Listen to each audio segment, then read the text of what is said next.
Hi, everyone. My name is Victoria with redwingnod.com, and I'd like to thank you all for joining us for our event today, Tips to Strengthen Data Protection Through Compliance, sponsored by Veeam, featuring Continuity. Before we begin, just a few housekeeping details. We will have a Q&A session at the end of today's event, so please type any questions that you have throughout the presentation into the Q&A box, and we'll make sure to get them answered for you. Our sponsors have also provided some resources which do correspond with today's event, so take a moment and check those out. They are located on the right-hand side of your audience console. I also want to mention that today's webcast is being recorded, so make sure you keep an eye out for links in your email to rewatch the presentation or to share it with a colleague. And now I am so thrilled to introduce you to our speakers for today. We have the pleasure of hearing from Javier Perez, Senior Director of Product Marketing for Security and Evangelism at Veeam, and Yaniv Zalik, Vice President of Product Management at Continuity. So we're in for a really great event today, and with that, I will pass the time over to Javier and Yaniv to get us started. Thanks, Victoria. How are you, Yaniv? Great to be here today.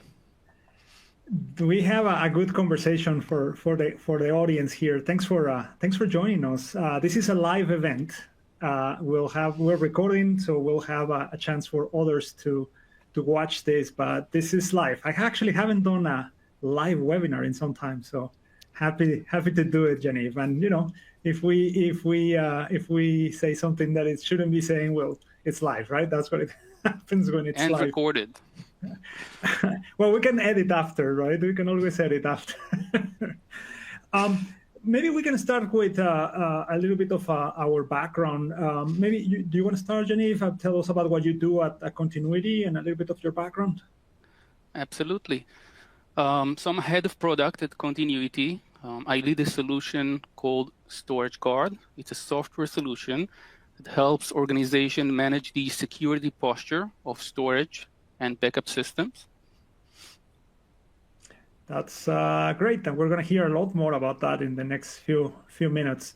Again, my name is Javier Perez. I'm an advocate and evangelist on all things cybersecurity and open source. I also cover security for Veeam in product management.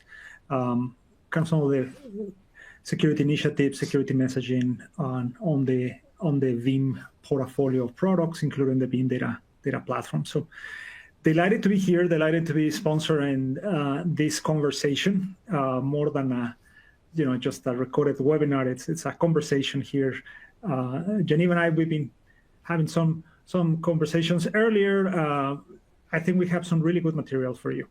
And so let me go and tell you a little bit about the agenda. We are going to start talking about what's the situation now, especially around cyber threats.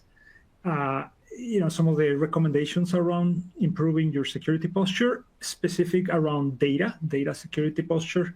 And then the big part of this conversation with Yaniv is the best practices and ongoing validation and compliance, right?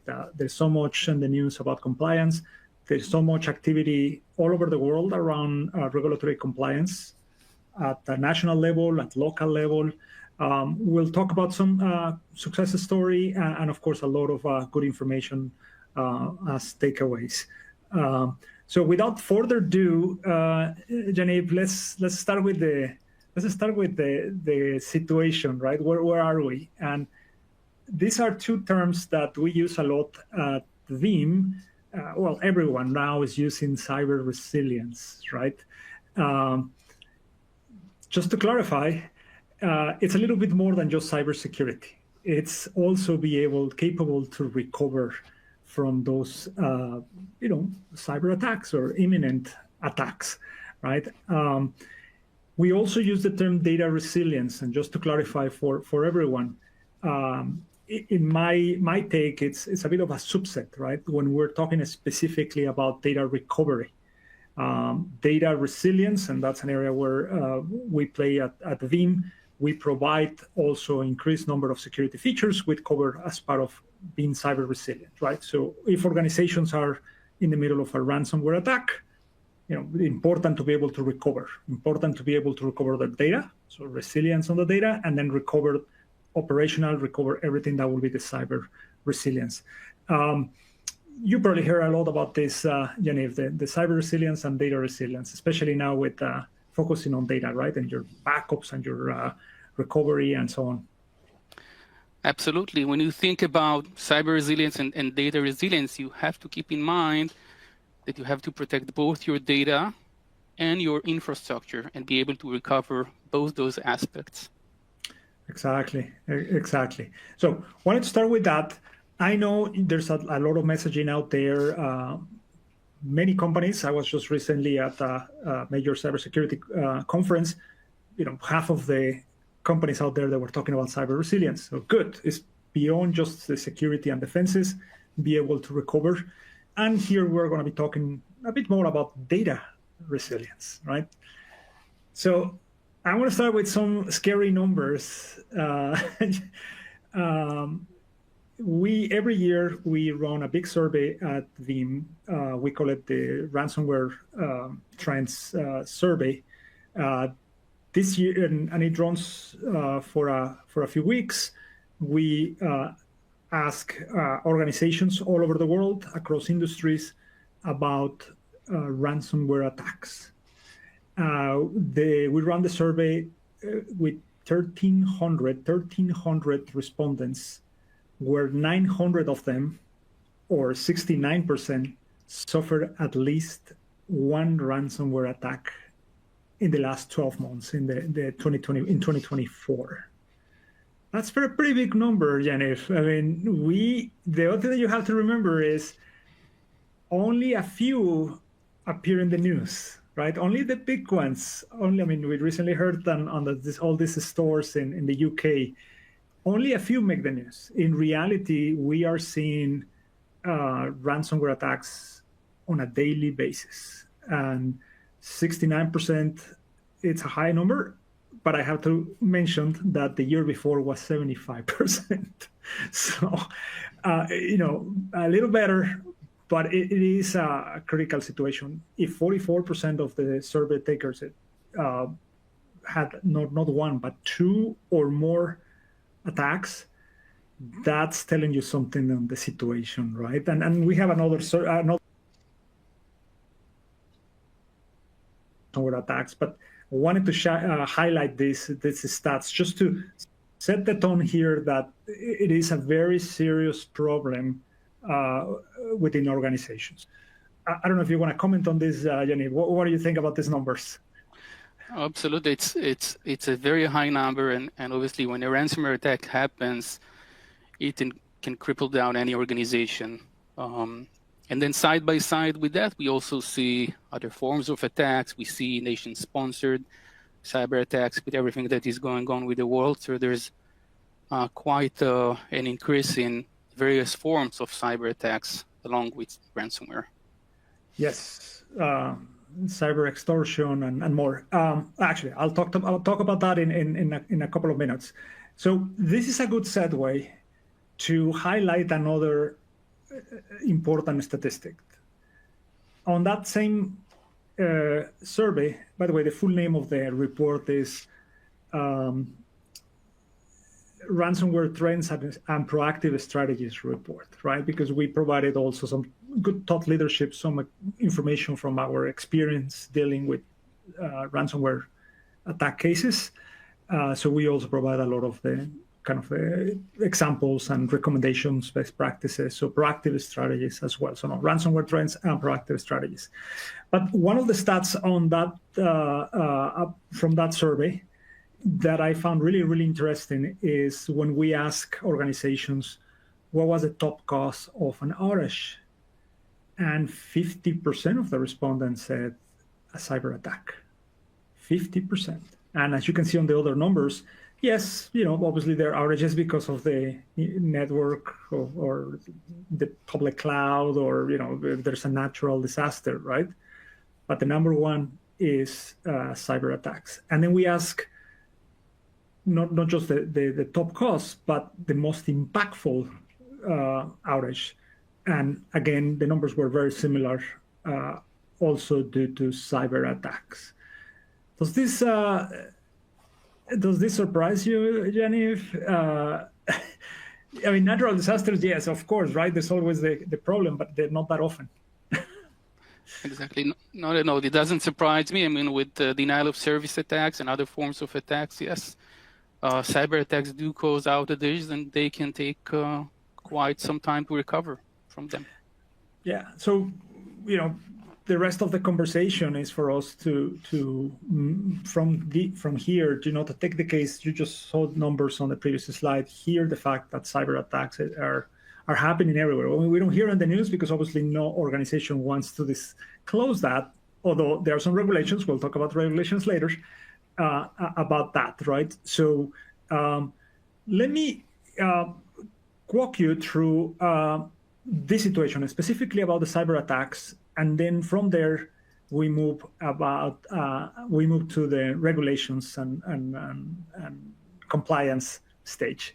So here's just a high-level diagram summarizing. When we talk about cyber attacks, you can basically the attack vector can be summarized in three major attack vectors, and I see this as a hopefully an idea. If you're not doing something to prevent this in your organizations, something to keep an eye, or something to go back to your organization and ask, right?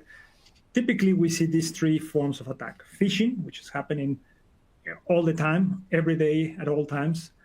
We see the remote access compromise, which could be, via social engineering, stolen passwords, things like that, where the threat actors, they just log in, right? They have the credentials and they just log in. And we'll talk about later about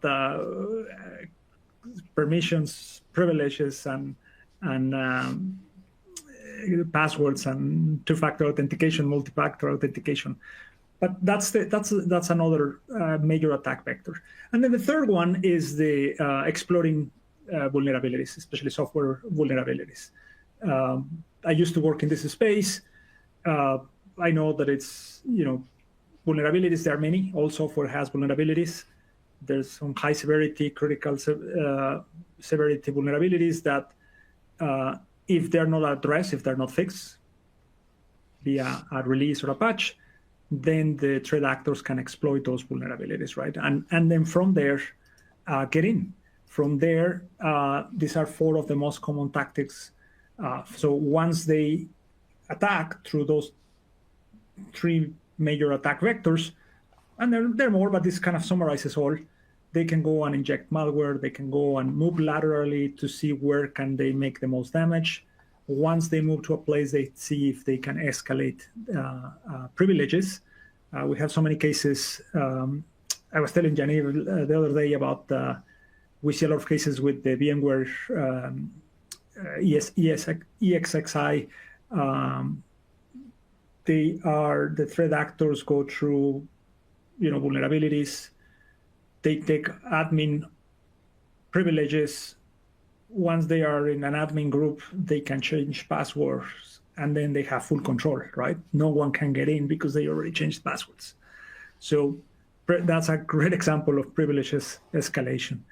And of course, very important to highlight that the attacks, the targets, are not just the production environments, but also the backups. So the threat actors, the bad guys, know that your backup is the easiest way to recover, right? So they will also try to go after your backups.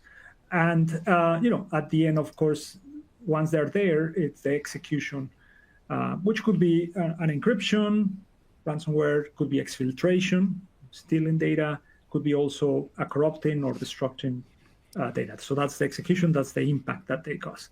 And you see at the bottom of this slide, some of the recommendations in terms of defenses, right?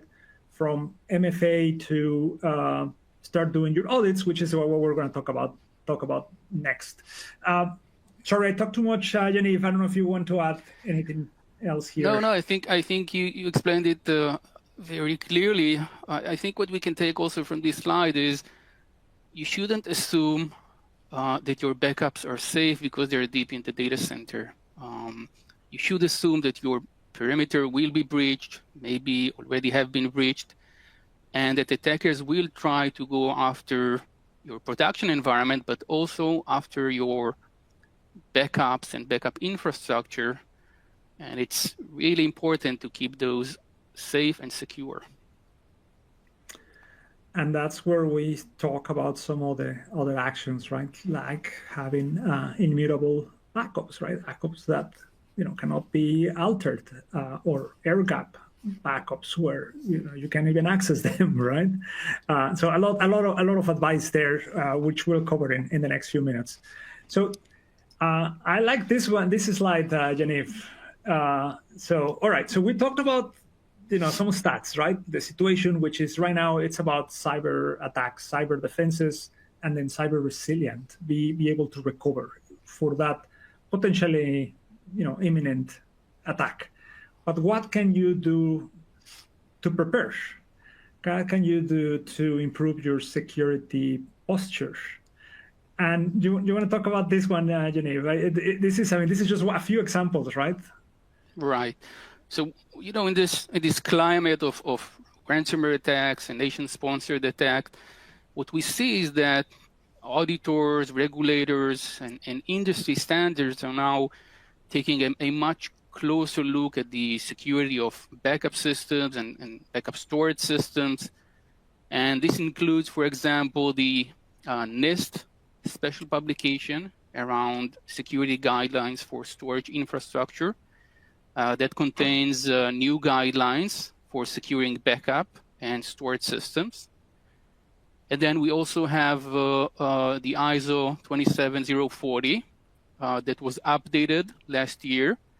This is one of the most important industry standards dedicated to storage and backup security, and it now contains over 200 recommendations.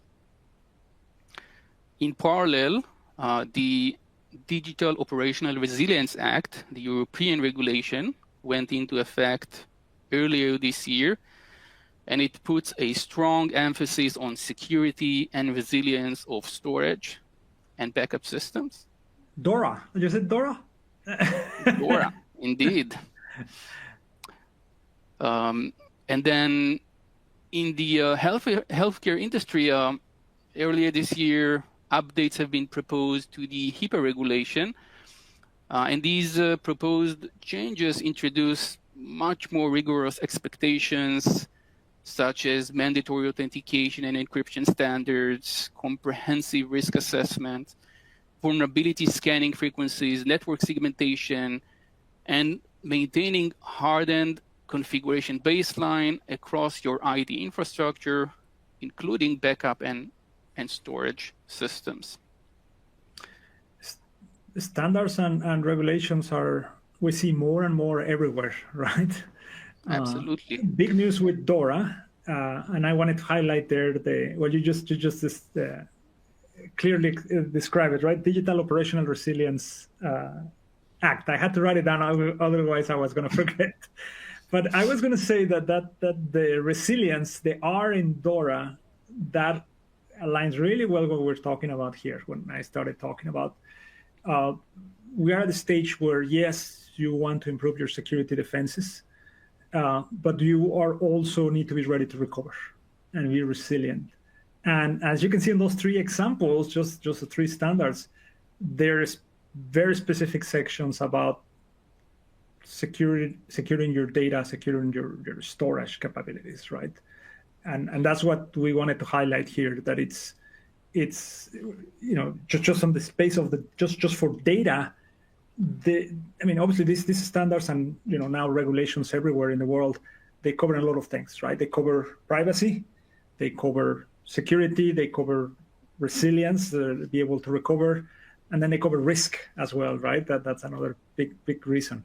But it's about the data, right? And how there's one other factor, not just the standards, Yaniv, also the insurance, cyber insurance, right? Exactly. So, in parallel to these developments in industry standards, what we see now is that insurance companies are now adding detailed questions about the security of the backup environment for organizations seeking to have cyber insurance. And this includes questions around immutability, backup isolation, multi-factor authentication, and other controls. And Javier, you know, when you think of it, insurance companies are well positioned to assess which security controls help prevent ransomware or support recovery, thanks to their access to real-world incidents and cyber insurance claims. They have motivation to minimize losses and check that controls like immutability and multi-factor authentication are actually implemented to reduce risk. And you know, this analysis, it feeds directly into their cyber risk model and helps them determine coverage, pricing, and other requirements. You know, I didn't know about this. I mean, I guess it makes sense, right? Of course, if you are going to offer cyber insurance, you have to make sure that your customer, it's well covered and it follows the best practices and, you know, can be audited. But like the list that we're showing here on the screen, very important, right? Some of you might be thinking, well, this is not a lot different to some of the work that I'm already doing with my audits or my compliance. Yes, right? We're talking about the same, but the fact that you know, you need cyber insurance, obviously recommended, right? For, you know, just in case, right? Just like any other form of insurance. But you also have to pay attention to all this. How do we call this, Genevieve? I think I asked you the other day. It's the form, right? It's the checklist of everything that it's a form. Some of these are just requirements, and some of these controls will help you negotiate your fees. So these are questions that an insurance company would ask you when you seek to have a cyber insurance. And you know, if in the past they were asking about offline copies, they're now asking about Active Directory isolation, separate credentials, backup segmentation. They go quite deep into the technical configuration of your backup environment. And you know, because they see so many cyber attacks, right? So they have to be more detailed, more strict, and you know, in another way, they are also pushing for improved security posture. So let's talk about that. How do we improve?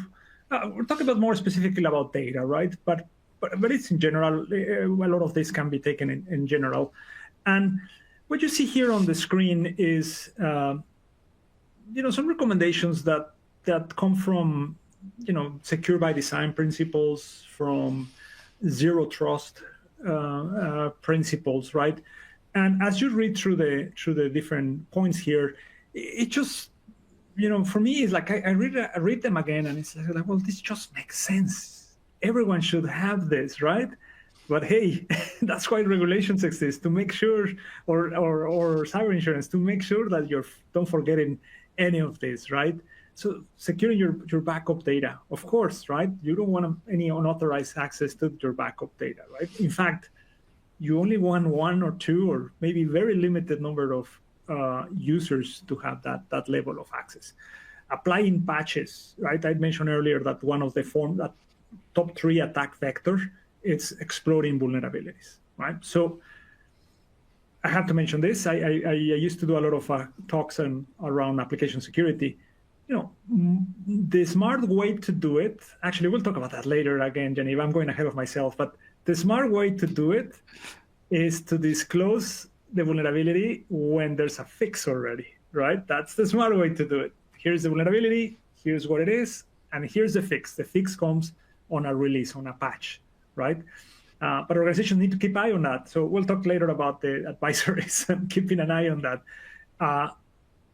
My point is, the vulnerabilities is not the issue, because the vast majority of them already have a fix. When I say that vast majority, I will be ready to say a good 98 to 99% of vulnerabilities already have an available fix. What not everyone has available is the latest patch, right? It's the latest patch. Now, we hear from time to time those 0-day vulnerabilities. Yes, when, you know, there's not a fix and it's an exploit is in the wild. But even on those, most of the cases, that 0-day gets a fix right away, right? The community comes to go and fix it, or vendors come and fix it, and they address that. So again, the issue is, in my opinion, less about the vulnerability. The issue is exploiting that vulnerability if you are not patching your software. And this applies to data, to your infrastructure, to everything. You want to comment on any of these others? I mean, it sounds obvious, right? Maybe obvious for us, but if you guys are reading it and you see, well, we're not doing that, make sure that go back into your organization and check that if they are doing that, or if they can start doing any of this, right? Absolutely. It sounds obvious, and it is obvious, but it's also sometimes difficult at scale. And when you have multiple solutions and multiple vendors, and other than patching, one of the things you want to do is apply those multiple layers of defense that will make it more hard for bad actors to actually exploit these vulnerabilities until you're able to apply the patch, do the upgrade, install the hotfix, and so on. I also use that term a lot, the multiple layers of security, right? So you apply your, let's say, network security, cloud security, API security, application security, and of course, your data security, right? Make sure you protect that data, make sure you have a way to recover that data, right? So here are a few other recommendations in terms of improving this data security posture, right?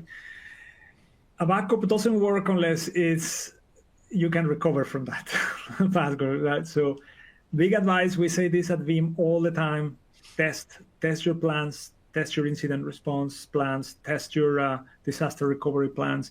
Now test your ransomware response plan, test your backups, test your recovery, right? Test that automation.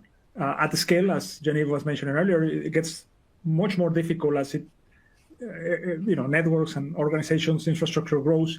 Automate as much as possible, ensure rapid recovery. If people are not familiar with clean rooms, is isolated environments where you can make sure that your data is clean before you recover, right? And yeah, as I mentioned earlier, stay up to date on your playbooks. All right, so I'm going to jump on the next one, Genevieve. Best practices, and this is very, very interesting points here. As we go from what we just talk about of some recommendations, good practices to improve your security posture. Now let's go into some of the details about just good recommendations here.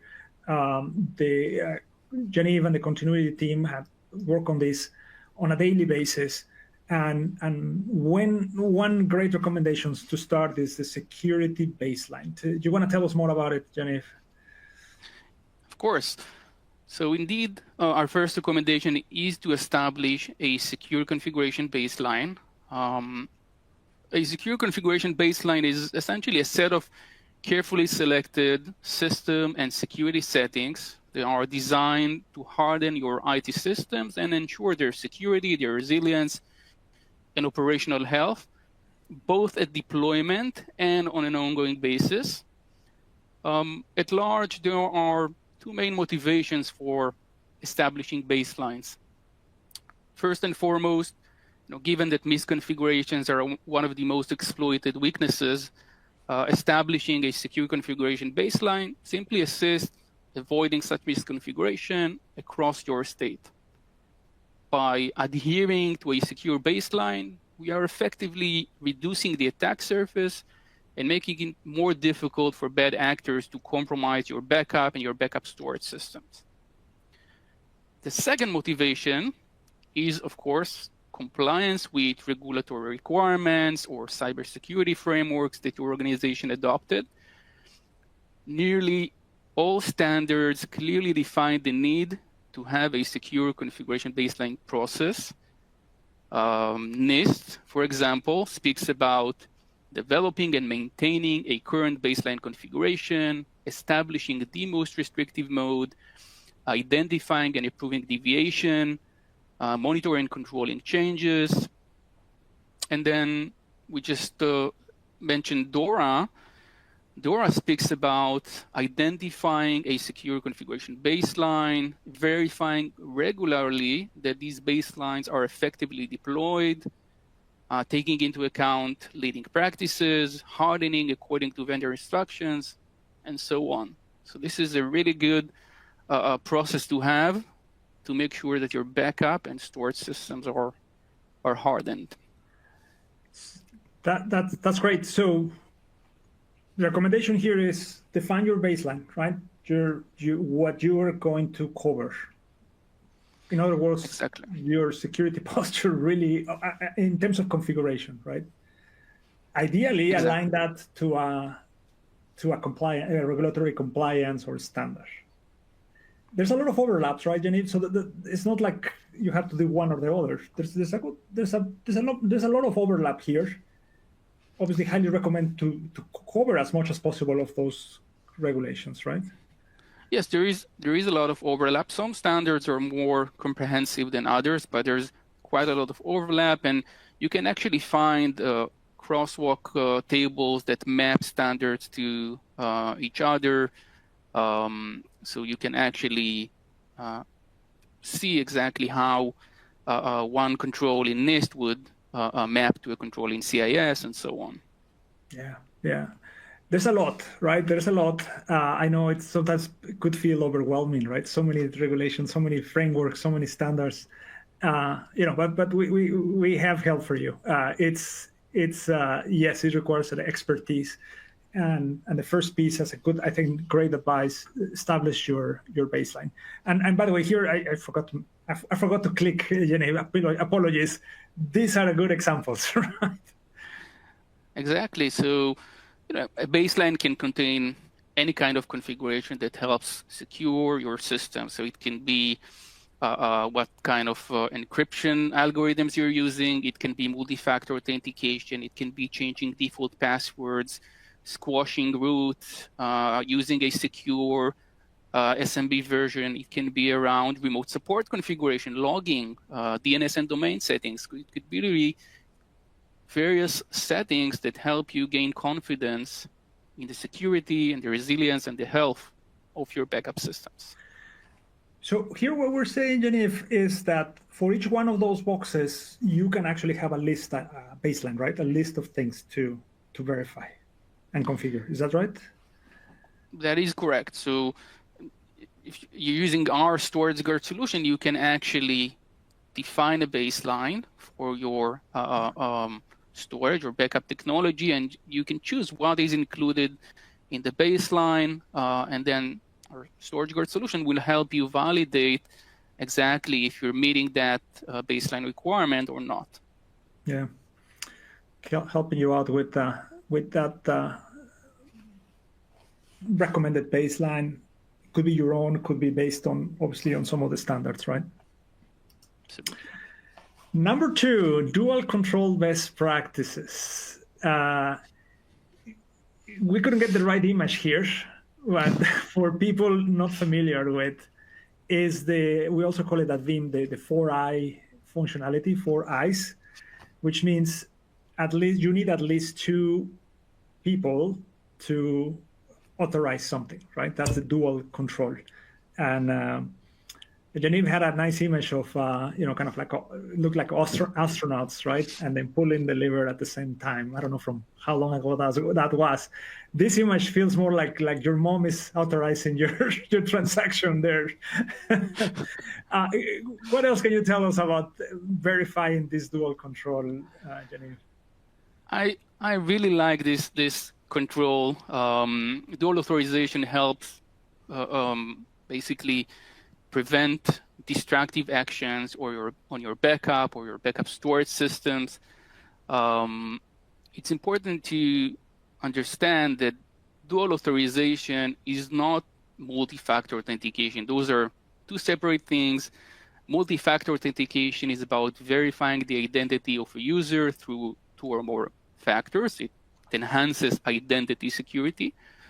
And dual authorization requires to users to approve a particular dangerous action on your backup systems, and it mitigates risks and prevent unauthorized destructive changes. Yeah, so that's one of the features that we have on the Veeam data platform, by the way. So certain tasks can be set up just to do the 4 eyes or the dual control. But look at that green box on the corner. That tells you the related standards, in this case, NIST. So dual controls are part of a NIST compliance, if you want to be compliant with that. Number 3, secure and isolate your backups. Of course, at Veeam, we talk about that all the time, right? And we talk about the rule, the 3-2-1-1-0. Make sure that no one can access. Make sure that you protect your backups. And you listed here a few recommendations. Jenny, do you want to go over some of those? Sure. So these are all related to recommendations that are included in NIST SPA 209 and ISO 27040 and the cyber insurance requirements we talked. So some of those guidelines are not using the same credentials to manage your active environment and your backup environment.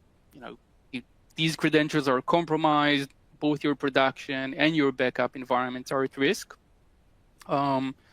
There are recommendations to consider not using Active Directory or Windows domain for your core backup systems.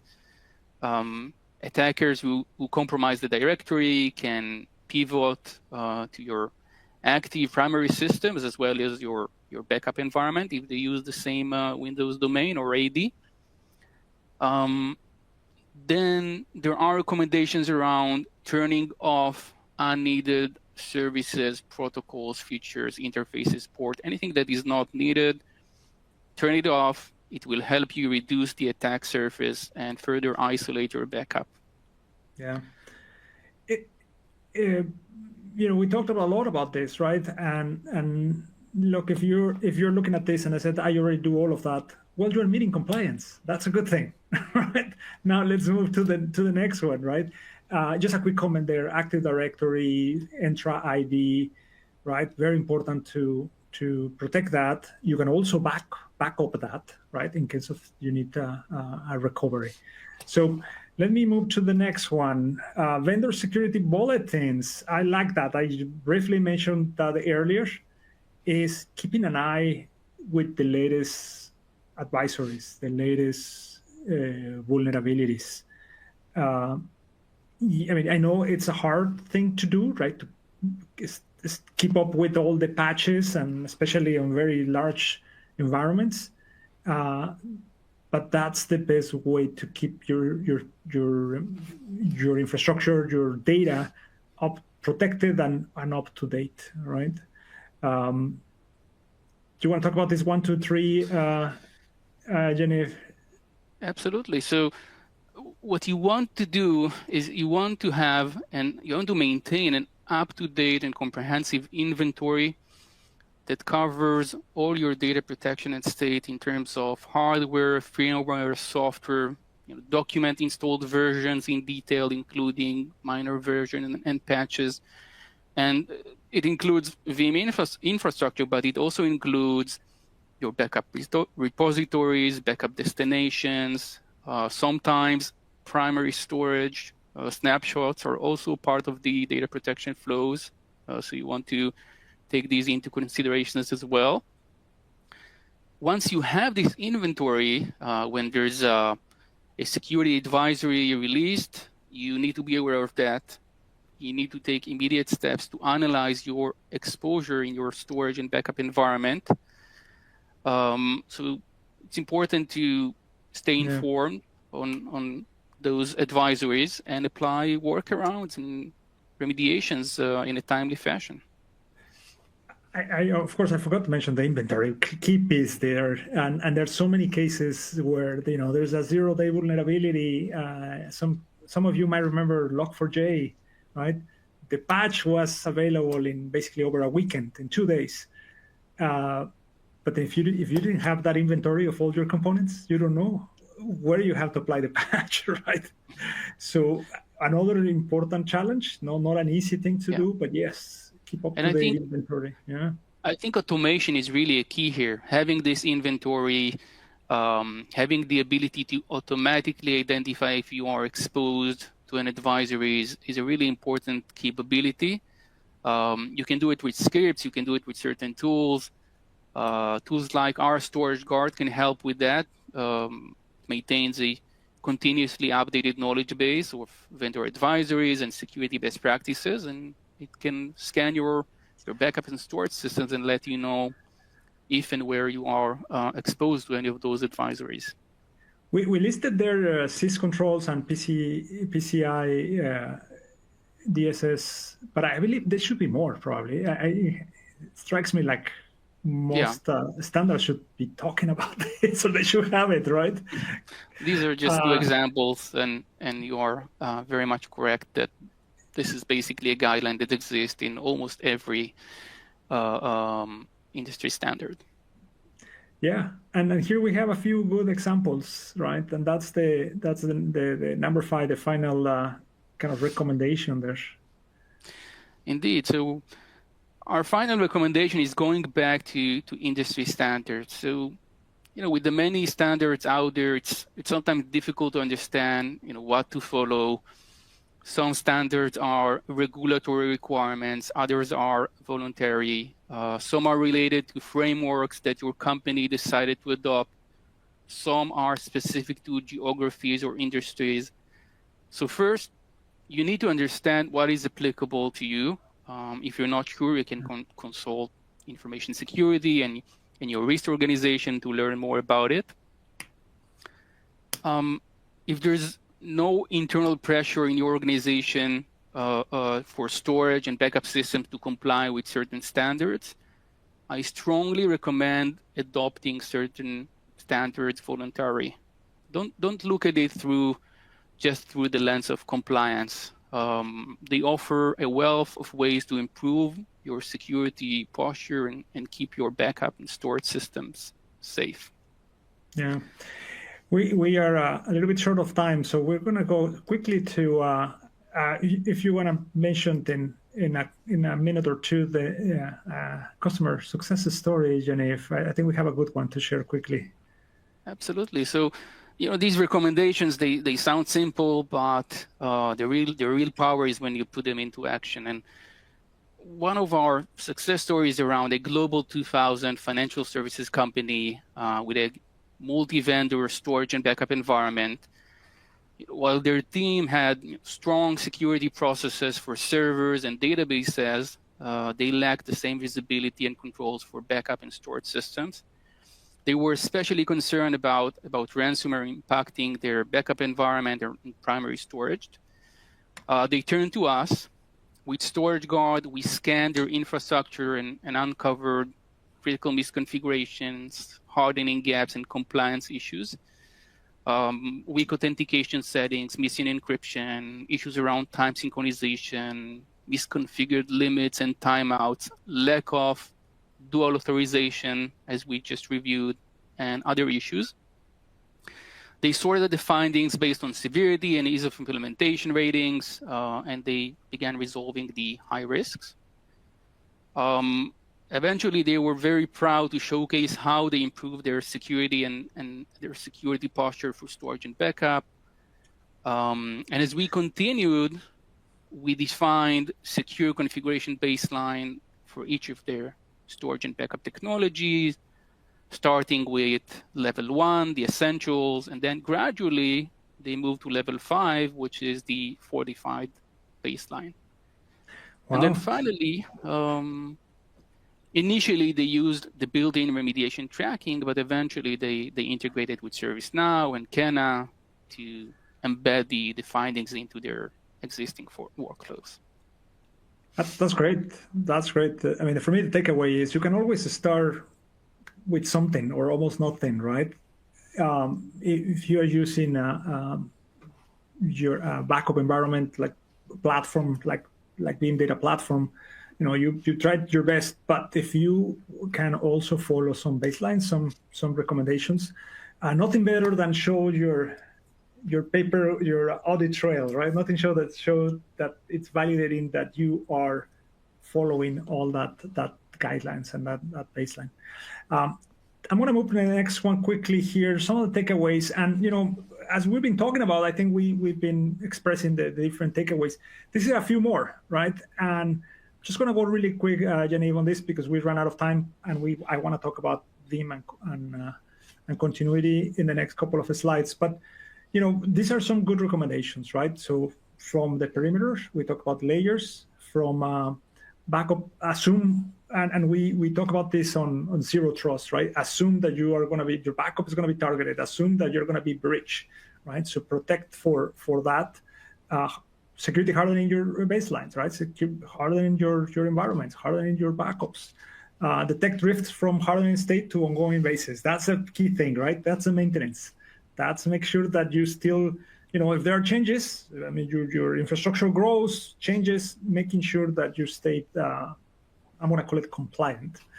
And yeah, you can always augment your baseline, right? So just to finish here and leave a few minutes for Q&A, you see on the screen a few bullet points about Veeam and about StorageGuard, of what some of the functionality, some of the benefits, some of what we do, and it's just a small piece of it. I think there's a great story here. We are partners. We have many customers that have their backups environments. They have their what we call data resilience, so not just the backup, but also the recovery and the protection and the threat detection within Veeam. It also has some basic analysis and compliance functionality. But then if you want really to follow based on complete baselines and complete standards, then you have a StorageGuard. I don't know if you want to add anything there, Genevieve. I think you explained it very well. And StorageGuard complements the great capabilities that Veeam offers. StorageGuard is a unified security posture management for storage and backup systems. It covers the backup solution, including Veeam, but it also covers the backup storage systems and the primary storage systems and the storage network.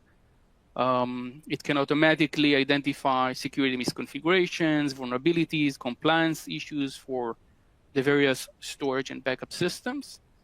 You can, with StorageGuard, establish a secure configuration baseline and detect drift. And you can monitor for exposures to security advisories. And you can also verify that your environment is configured according to security best practices and according to compliance requirements. And you can easily prepare for audits and produce audit reports that shows that you are, in fact, compliant with the industry standards. That's great. And we didn't talk about audits, so that's another story, right? People are afraid of audits. That's for the next webinar. We prepare for it, right? Prepare for it.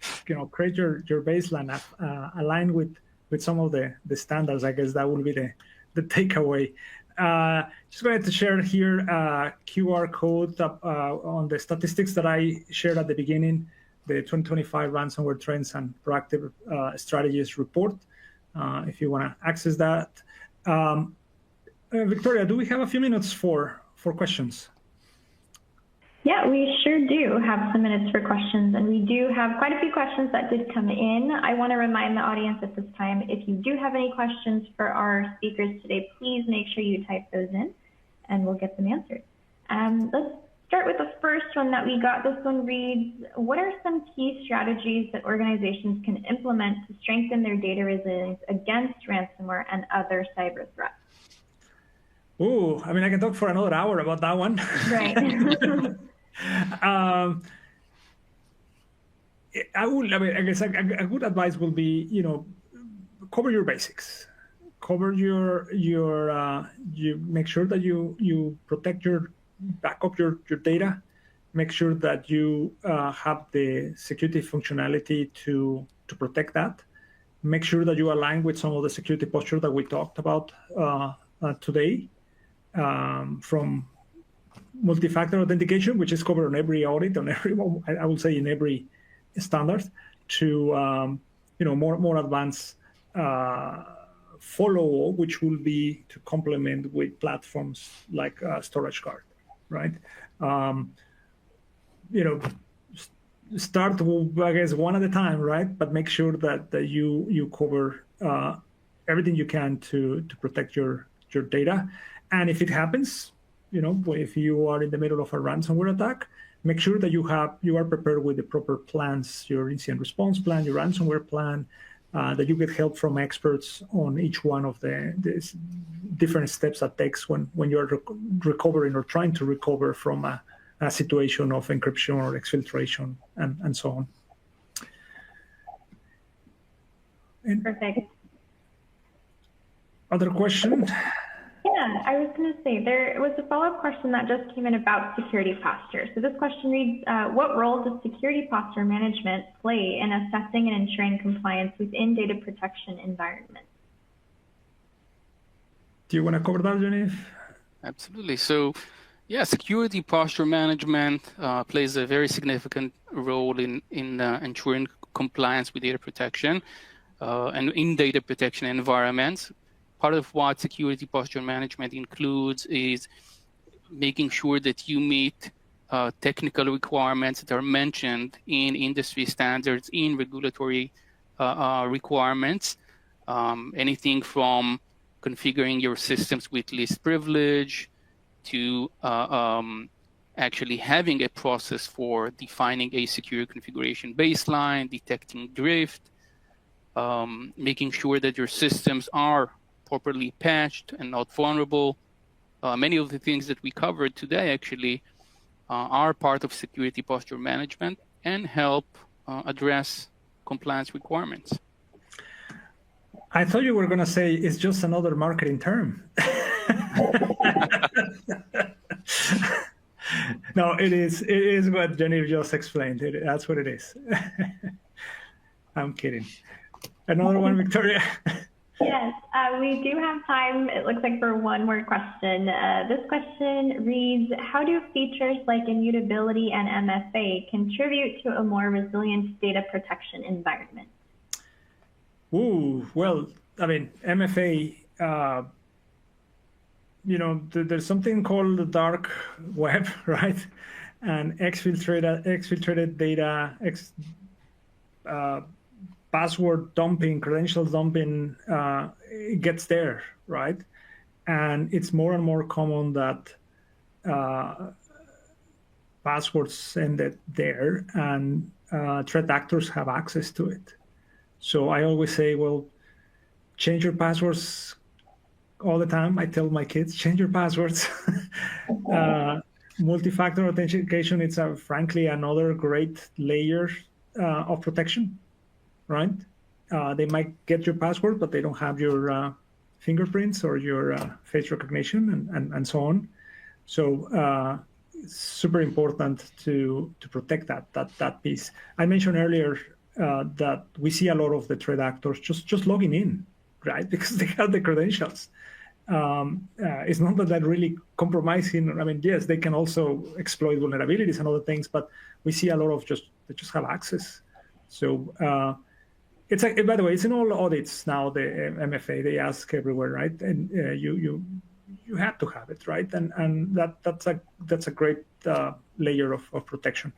What was the other one? Immutability. Yes, right. So the best way to recover from a cyber attack, from a ransomware attack, from an encryption, is to recover from your clean backups. If it's immutable, that means that it was not altered, it was not affected, and you can recover.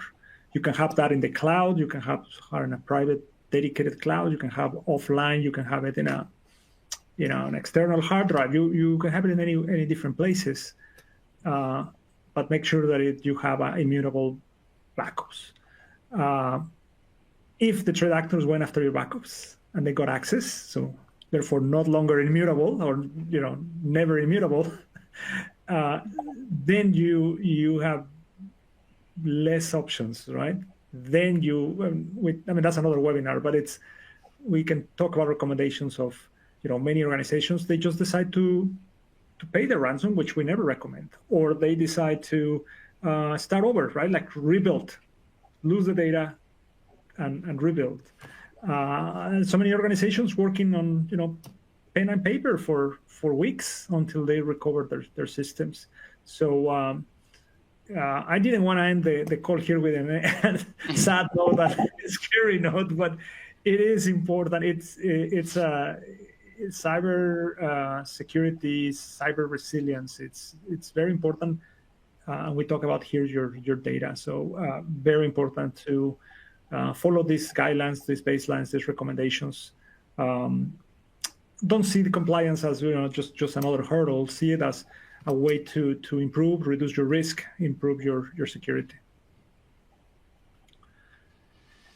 Exactly, it's an opportunity more than anything. Right. Well, I think that is the perfect note to end on.